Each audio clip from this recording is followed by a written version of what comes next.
Qu'est-ce que vous foutez là?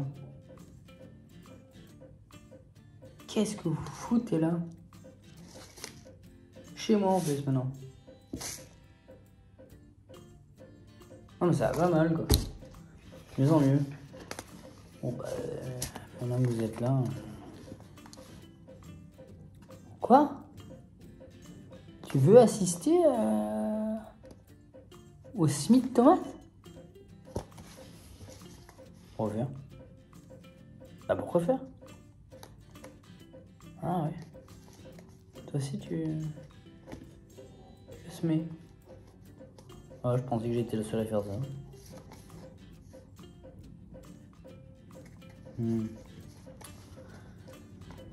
Ça m'angoisse. Ouais. Bon, bah, puisque vous êtes là maintenant. Qu'est-ce que vous voulez? Hein. Bon, allez, petite présentation rapidos. Et on passe à la théorie pratique. Oh, ça ne veut rien dire. Je me fatigue moi-même. Deux fournisseurs, vous les connaissez habituellement. La ferme de Sainte-Marthe et Cocopelli. Je réitère le fait que je n'ai pas de partenariat avec eux. C'est juste que je vous oriente vers eux parce que la qualité y est. C'est effectivement plus onéreux. Ça, c'est un fait. Mais faites le choix. Est-ce que vous préférez avoir la cam qui ne fonctionne pas mais vous les payez 2 € le sachet? Alors vous préférez payer un sachet à 4 balles, mais vous avez 99,9% de réussite. Je laisse toujours à 0,01% par sécurité. Moi j'ai pris l'option 2. Bon. D'autant que c'est reproductible. Si vous travaillez un peu dessus, vous récupérez les graines. Une fois que vous récupérez les graines, l'année suivante, vous ne rachetez pas la variété. Hein. Donc on a ici 8 variétés. Donc une de chez Cocopelli. Tout le reste, c'est la ferme de Sainte-Marthe. Parce que chez Cocopelli, j'ai acheté d'autres choses, des tournesols, etc., etc. De la luzerne, pas de la luzerne, du sainfoin, et puis de la moutarde blanche. Enfin, on verra tout ça. Je vous laisse tirer une carte. Non, je plaisante. Allez hop. Putain, je suis bourré de conneries aujourd'hui. 8 variétés de chez la ferme de Sainte-Marthe et une variété de chez Coco. Voilà. Alors, 99% de ces variétés-là se sèment de février à avril.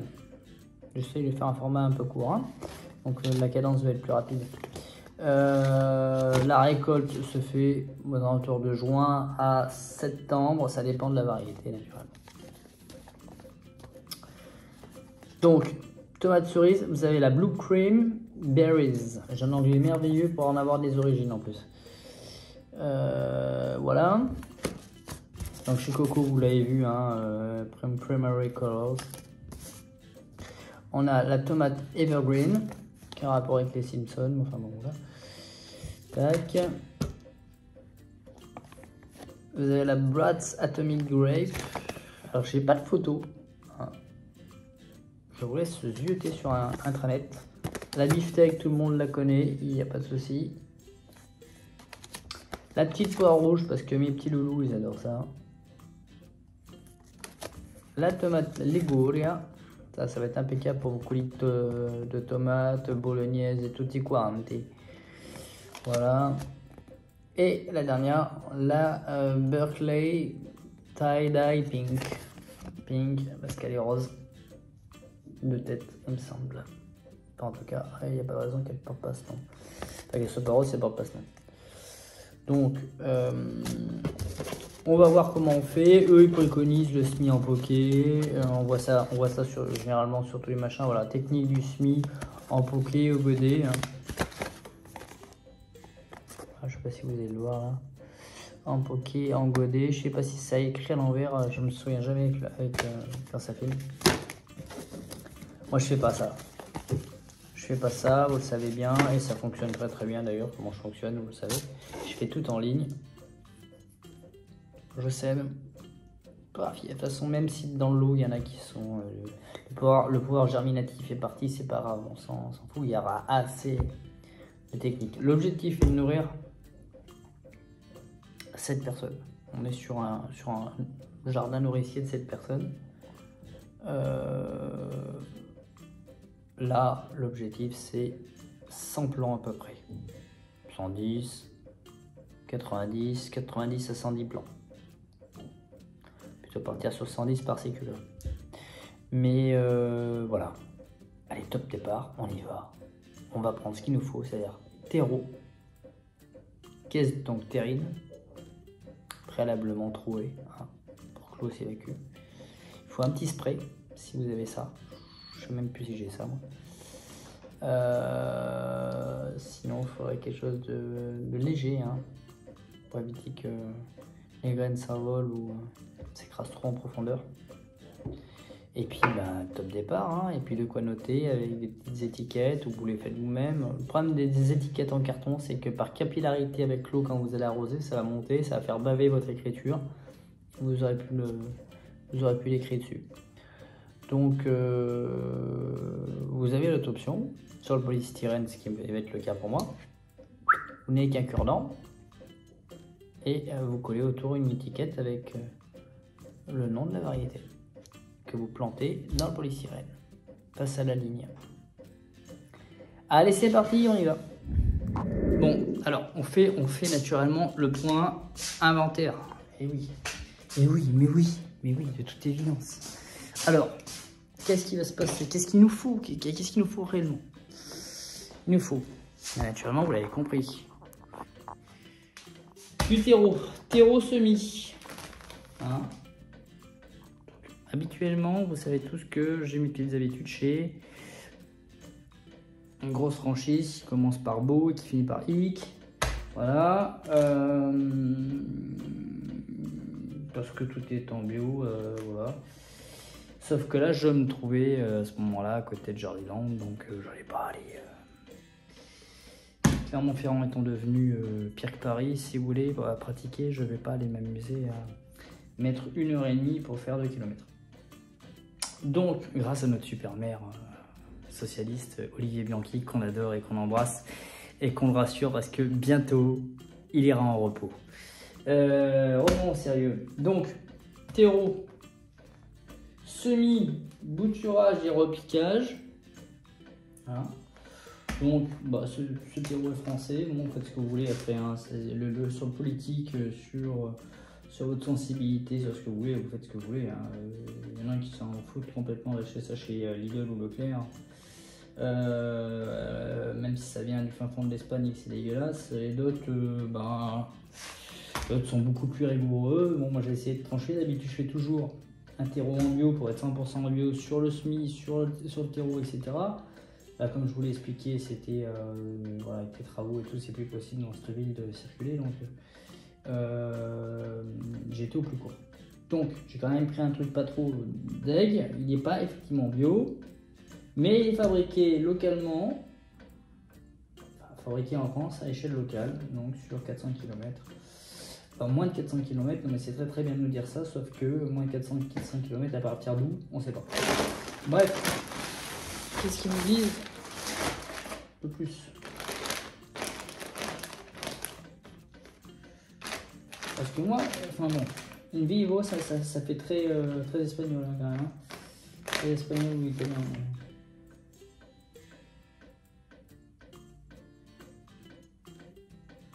L'approvisionnement s'effectue à moins de 400 km pour plus de 90% de nos magasins français. Donc, s'effectue à moins de 400 km. Donc, à moins de 400 km du magasin.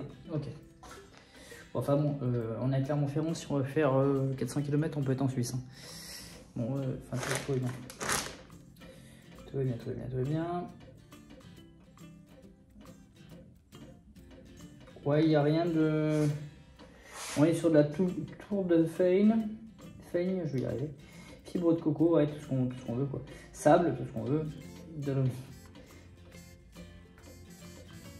Matière sèche 37%, 42% de matière organique, pH 6,5, ce qui est bien.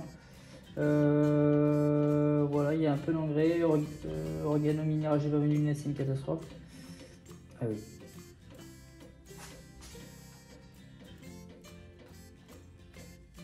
Voilà, bon après le reste c'est pour expliquer comment faire. Bon, alors vous avez compris, du terreau. J'ai trouvé ça, je trouve ça plutôt sympatoche. Qu'est-ce que c'est?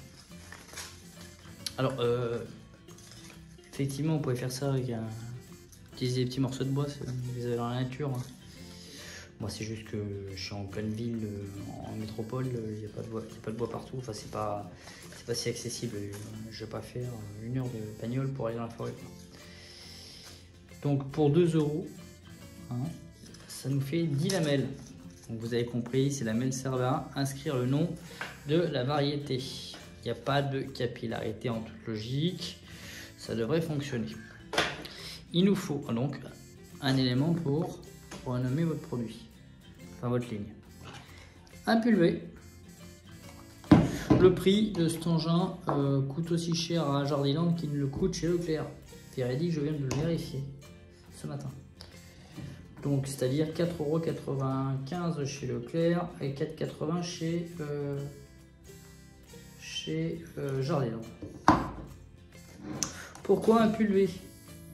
Parce que le pulvérisateur va éviter qu'on écrase la graine de façon à ce qu'elle s'enfonce trop profondément et qu'elle germe pas ou mal, ou enfin bref, qu'il y ait un retard, enfin bref, que ça soit pas bon. Et le pulvérisateur permet, lorsque les plantules sont, donc les jeunes bébés, pour ceux qui ne savent pas ce que c'est une plantule, la plantule et la petite plante qui viennent, la petite graine qui vient de se libérer, et donc la plante qui naît de cette semence. Donc c'est le bébé, la bébé plante, quoi, hein, qui est extrêmement fragile. Donc si vous arrivez avec un gros jet comme un détraqué, forcément vous déglinguez tout. Avec un pulvé, vous y allez délicatement et vous pouvez arroser. Ça n'abîme pas la plante. J'en ai profité. Je fais une petite aparté pour acheter également chez la ferme de Sainte-Marthe un noir de Crimée parce que je l'adore. Alors, manifestement, nouveau packaging de la ferme de Sainte-Marthe. Hein. Nouveau. Ancien. Voilà, écoutez, j'en sais rien, je sais pas pourquoi, qu'importe, on s'en fout, c'est pas grave.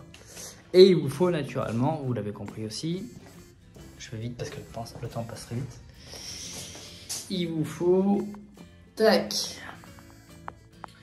des bacs polystyrène. Donc là, moi j'en ai certains qui sont déjà séparés, donc cool. Donc là, moi je les ai mis en zone de désinfection parce qu'ils étaient à la cave, parce qu'ils ont contenu plein de produits, de denrées alimentaires périssables. Que j'ai trouvé un Mickey Mouse qui avait déjà attaqué une boîte, donc voilà, ça laisse des bactéries, des saletés. Donc ça coûte rien, un coup de pchit, on désinfecte à l'eau claire propre, nickel. Hop, on n'oublie pas sur des barquettes comme ça de faire des trous d'évacuation parce que sinon ça va moisir. Pourquoi j'ai pris majoritairement celle-là? Parce que ça va résoudre le problème avec le chat, c'est qu'il y a un couvercle. Du coup, le soir, ouf, je le recouvre. La journée, je l'ai ouvert. Je mets le couvercle dessous. Comme ça, s'il y a de l'eau, bah, ça coule dessous. Vous avez compris. Bref, passons à la suite. Maintenant, on va passer à la pratique. Donc, voilà, hein, on fait son étiquetage en amont. Une fois qu'on a semé, et parce que sinon, quand on attaque le sachet, généralement, on passe à son semis, puis après on fait sa deuxième ligne, et après on ne sait plus quelle ligne correspond à quoi. Alors au moins l'avantage c'est que quand vous attaquez le sachet, avant de l'attaquer, vous posez d'abord votre étiquetage, et après vous faites votre ligne. Et vous êtes sûr que vous ne pouvez pas vous bourrer. Tout est fait en amont. Voilà. Donc elles sont toutes organisées. J'ai même préparé mon petit poireau qui va venir pour la vidéo sur le poireau. Puis il n'y a plus qu'à. Donc là, on va y attaquer. Donc, on prépare bien son lieu d'exploitation. Pourquoi? Parce que plus ça va être protégé, moins vous allez travailler derrière. Donc, moi, j'ai réutilisé une bâche qui m'a servi à peindre les ruches ici. Hein. C'est pour ça qu'on a violet ici. Et puis la petite jaune qui est là aussi. Et puis la petite dernière qui est par là aussi. On s'en fout. Il y en a une qui est aussi sous les rats dans la chambre. Donc, on bâche, on met à dispo, le plus près vous aurez votre terreau, moins vous en foutrez partout, hein, c'est une certitude. Alors là c'est très paternaliste ce que je fais là, mais c'est juste parce que c'est des petits trucs qu'on pense pas. Et puis on se rend compte qu'à la finale on met 3 heures pour tout nettoyer après, au début c'est toujours comme ça. Bon, les pros qui ont l'habitude, ils s'en foutent, vous passez la vidéo, vous connaissez le truc par cœur. Donc, j'ai fait mes pré-trous. Hein, vous voyez, pour que ça évacue bien l'eau, c'est impératif. Dedans, il y avait des côtelettes de porc. Voilà. Ça n'a pas bien d'importance, mais au moins on réutilise. Là, je vais remplir jusqu'à moitié, jusqu'à à peu près là. Ouais, jusqu'à à peu près là. 2 terreaux. Après, je vais faire mon simi. Je vais faire mon... Non, pas mon simi, pas. Je vais pulvériser pour que se tasse la terre. Puis après, selon si ça a trop tassé, je rajouterai un peu de terreau. Si ça n'a pas trop tassé, à ce moment-là, je commencerai à faire mon simi. Vous allez voir, c'est très simple. On prend un crayon, pas plus, pas moins. Terminé, l'affaire est en sec, on recouvre, c'est terminé. Vous allez voir, c'est rapide. Allez, top chrono. Donc voilà, après ce que je fais, important, je tasse. Je tasse pour que la graine puisse bien coller sur un sol uniforme. Parce que là, je vais humidifier. Donc on va faire la même chose sur la partie peu, hein, mais c'est pas grave, là je vais vous montrer comment je fais. Donc là, c'est le moment. Hein, on glisse sa petite étiquette.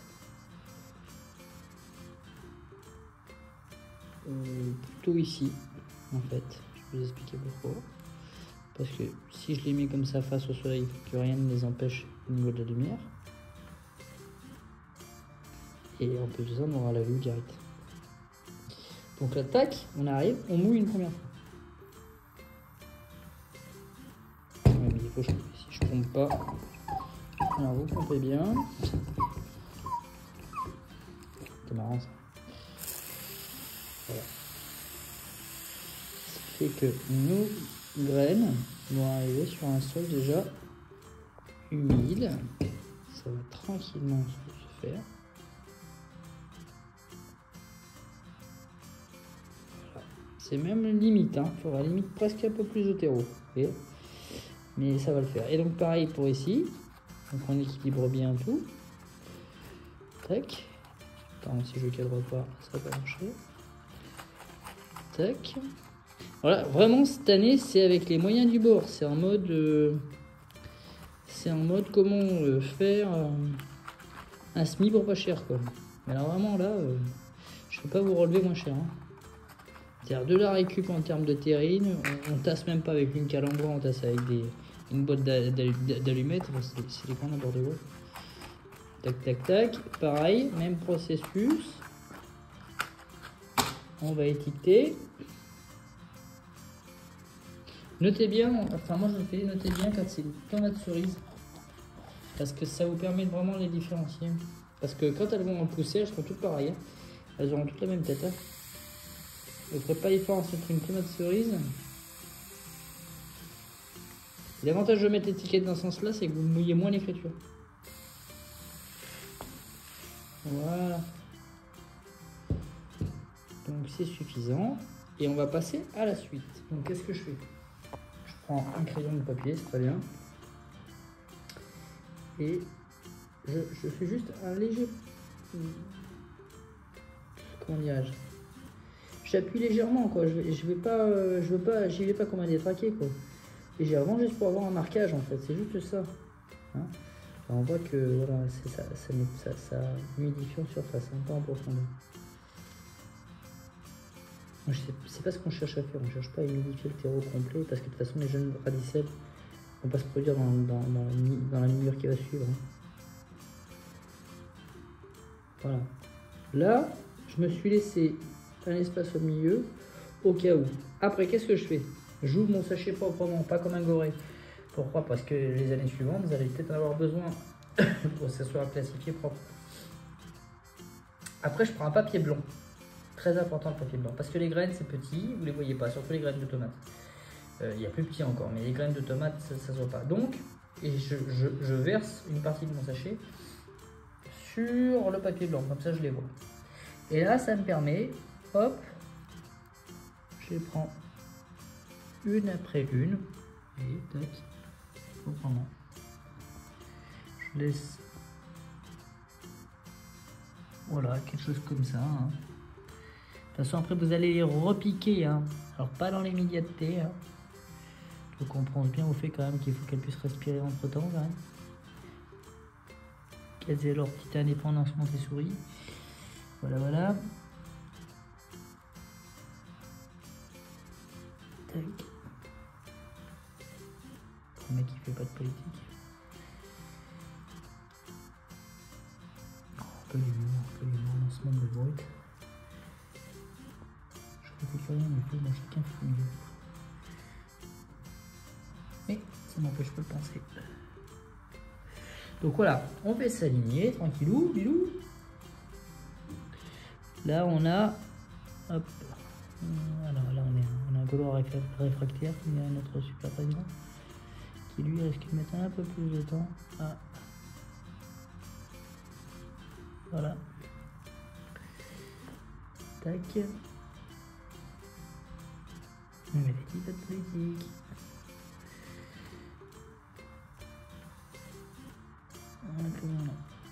Voilà, c'est bien. Là, mine de rien, et ben, on a mis quand même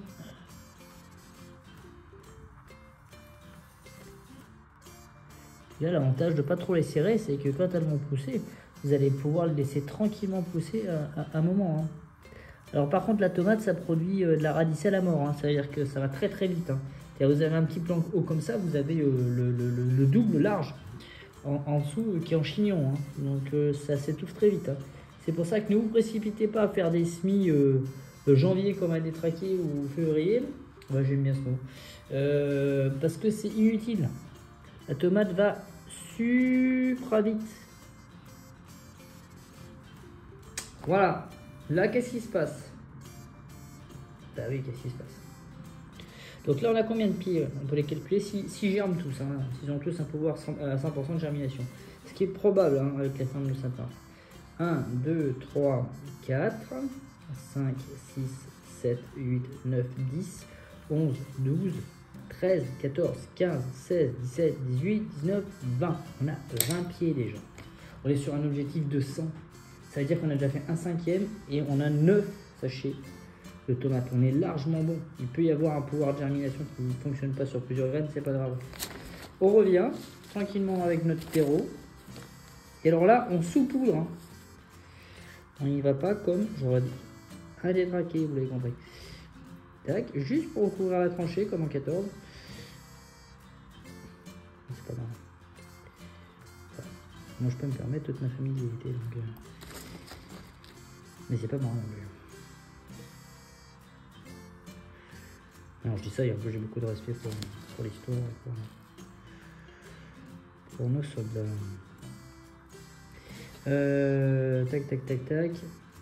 Voilà. On saupoudre ça. Et là, qu'est-ce qu'on vient faire? Rien de plus exceptionnel, vous allez voir. La fameuse chose que vous avez tous appris à l'école, c'est tasser. Voilà. Voilà, vous tassez votre... Là, vous n'êtes pas obligé de marquer les lignes, hein, c'est pas grave, on s'en fout.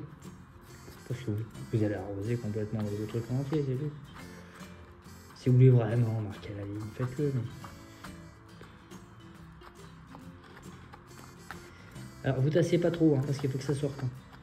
Si vous tassez comme un malade, elle va avoir du mal à se développer. Et là, vous arrivez...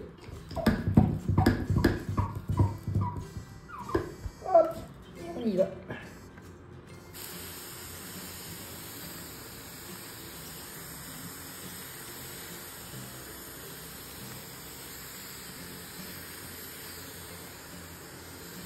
On est un peu généreux là quand même, hein, on y va.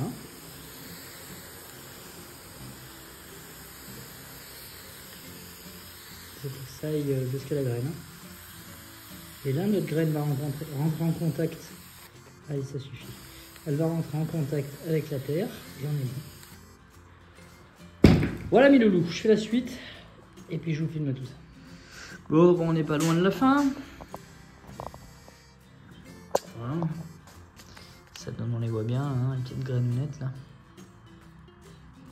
Clac, clac, clac, clac, clac. On a 4 rangs. 1, 2, 3, 4 à chaque fois.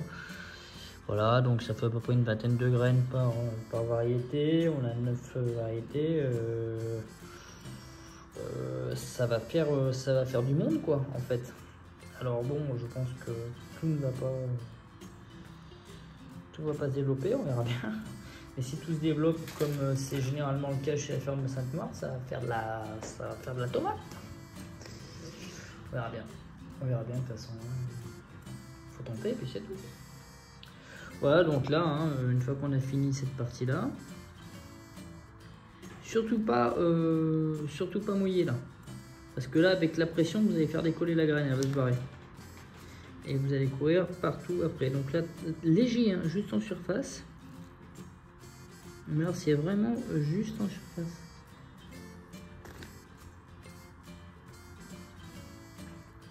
Voilà.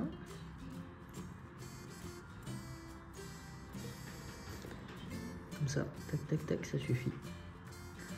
Après, on vient très légèrement après, vous allez voir.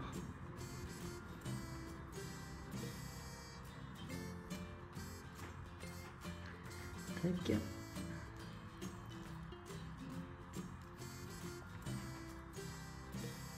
Alors, il faudrait pour bien faire, il faudrait vraiment tamiser le terreau avant.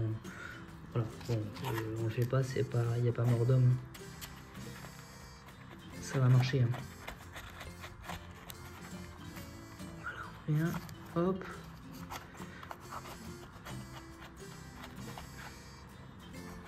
Tac, tac, tac, tac, tac, tac, tac, tac, tac, tac, tac. Je défonce tout. Hop, hop, hop, hop. Non, après savoir où se trouvent les lignes, c'est pas grave, hein. De toute façon vous allez y voir pousser. Hein. Hop. Allez, un coup d'eau. On a une terrine supplémentaire faite. Il nous en reste qu'une à faire, c'est ça je crois peut-être. Si je défonce tout, ça va le faire. Là, on n'hésite pas à bien mouiller. Hein. Il ne faut pas hésiter. Hein.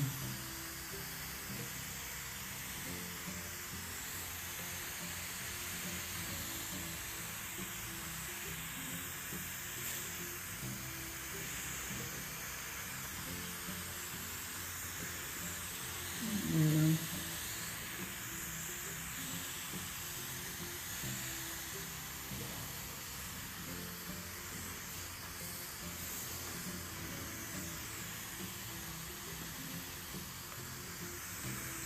Parce que le terreau est tellement compact que ça, puis il est sec, hein, donc ça aspire pas, ça va pas le tremper comme ça, donc faut pas hésiter. Hein. Et là il nous faut un contact chaleur humidité, pas le soleil en premier qui est important, c'est voilà, c'est la chaleur et l'humidité. Voilà, ben on passe à la suite. Hein. On va avoir terminé.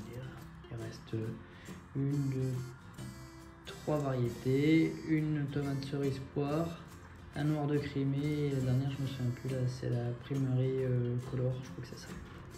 Et ben voilà mes loulous, on y est. J'en ai profité qu'il fasse beau, on doit être sur les 15, 20, 15, 17 degrés, donc ça va, c'est bien. Autant qu'elle soit dehors avec le soleil et tout, ça va chauffer un peu tout ça. C'est pas froid. Il y a juste un peu de vent, donc j'ai un peu peur qu'on ait petites étiquettes en bois, mais enfin on verra bien. Je crois que j'ai un peu eu la main lourde en fait. Il me reste une variété qui n'est pas semée, parce qu'il me reste en fait une terrine qu'il va falloir diviser en deux pour y mettre les poireaux. Donc quand je vais faire la vidéo sur les poireaux, et ben en même temps on mettra la petite dernière, la tomate poire rouge. Qui est une famille de tomates cerises. Donc walou. Oui, j'ai forcé un peu parce qu'il y a à peu près 20 pieds. J'ai fait un calcul là, je vais commencer par le tableau Excel. J'ai fait un calcul. Il y a, pour la Liguria 20 graines. Si elles germent toutes, on est aux alentours de 180 quand même. Ouais, ça va causer. J'avais dit 100, 101, 100, 110, voilà. Mais bon, voilà. Jardin grand, hein. Liguria 20 graines.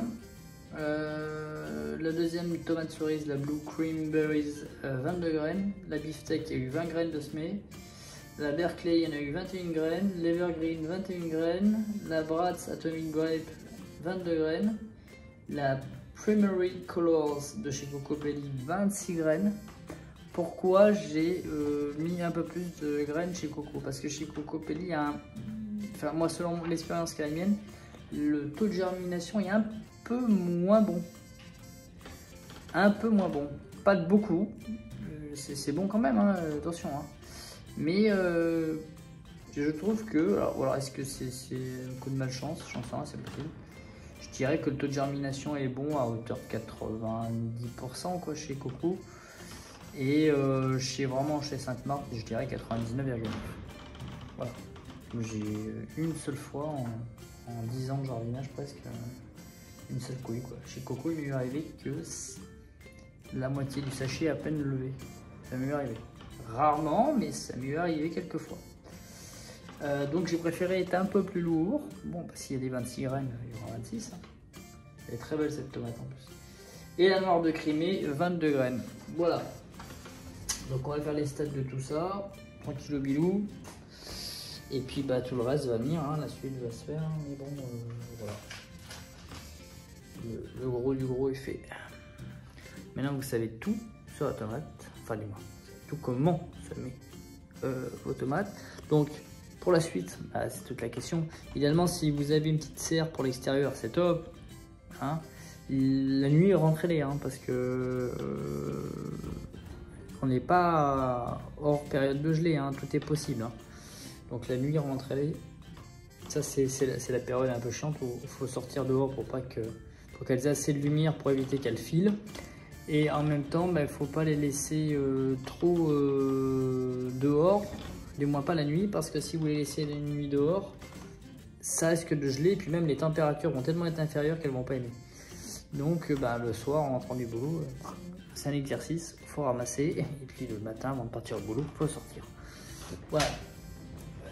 Sauf si vous avez une serre chauffée, ce qui n'est pas très écologique, mais je ne suis pas là pour faire de la politique, chacun fait comme il a envie.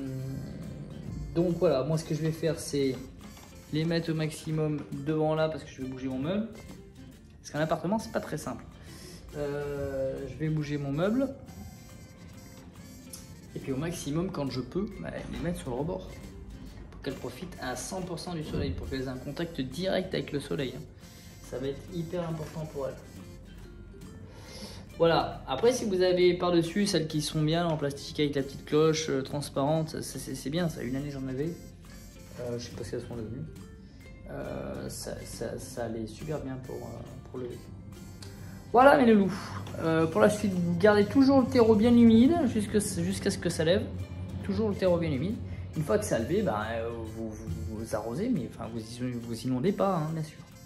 Quand va arriver le stade du repiquage, c'est dès qu'elles vont être un peu grandes comme ça. Hein. De toute façon, je ferai une vidéo sur le repiquage où là, on va les individualiser dans des pots biodégradables. C'est ce que je fais moi. Et après, arrive au jardin, vous aurez juste à tout planter, le pot avec le pied avec le pot vert. Et puis hop, pas de stress comme ça. Moi, je fais en amont, je fais toujours un petit purin à l'ortie maison. Alors, il y en a qui sont contre, les puristes, anti-purin, machin truc. Moi, je fais des purins à l'ortie, bref. Ou alors, ce que vous pouvez faire, c'est mettre des feuilles d'ortie au fond.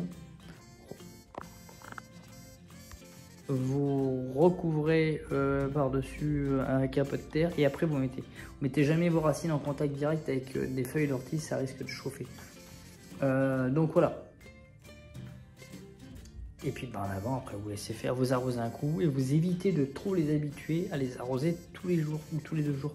Parce qu'elles prennent l'habitude d'être irriguées en eau et elles font pas les radicelles en profondeur. Et donc du coup elles vont pas puiser les minéraux, ce qui vont vous donner tous les goûts de la tomate et tout, elles vont rester à l'horizontale.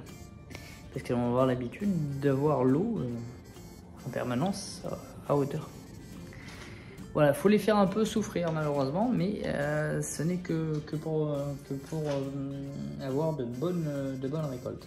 Voilà, j'espère que la vidéo vous aura plu. N'hésitez pas à partager, aimer, commenter, etc. Hein, et vous abonner bien sûr si vous n'y êtes pas encore. Allez, ciao, à la prochaine pour la future vidéo sur le poro.